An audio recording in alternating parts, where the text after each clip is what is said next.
ఓం శ్రీ సాయినాథాయ నమః. అందరికీ నమస్కారం. మీ అందరికీ గురు పౌర్ణిమ శుభాకాంక్షలు. ఈరోజు మనం ఒక చిన్న విషయం తెలుసుకుందాము. అద్భుత క్షణాలు.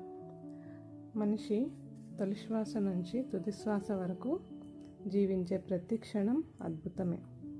అనుక్షణం ఆనందాన్ని ప్రత్యక్షంగా అనుభవించగలగడం మహాద్భుతం. భగవంతుడు మనిషి జీవన ప్రాంగణంలోకి అద్భుత క్షణాలను వర్తమానం ద్వారా నిరంతరం పంపుతూ ఉంటాడు.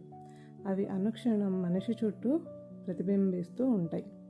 వాటిని అందిపుచ్చుకోవాలంటే మనిషి వర్తమానంలో అనుసంధానం కావాలి. అంతర్లీనంగా ఉన్న అనంత శక్తిని వెలికి తీయడానికి అద్భుత క్షణాలు సదా సంసిద్ధంగా ఉంటాయి. వాటిని గుర్తించడానికి ఒక్క క్షణం, రోజు, నెల, సంవత్సరం, దశాబ్దం, ఒక జీవితకాలం కూడా పట్టవచ్చు. దాన్ని సరైన సమయంలో గుర్తించి సద్వినియోగం చేసుకున్న వారే చరిత్రను సృష్టించగలుగుతారు. ఇవన్నీ మనం చేయగలగాలంటే మనకి ఉండాల్సింది గురుకృప.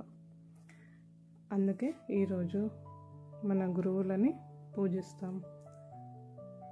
అందరికీ గురు పౌర్ణిమ శుభాకాంక్షలు. శ్రీ సాయి అనుగ్రహ ప్రాప్తిరస్తు. ఓం సాయిరామ్.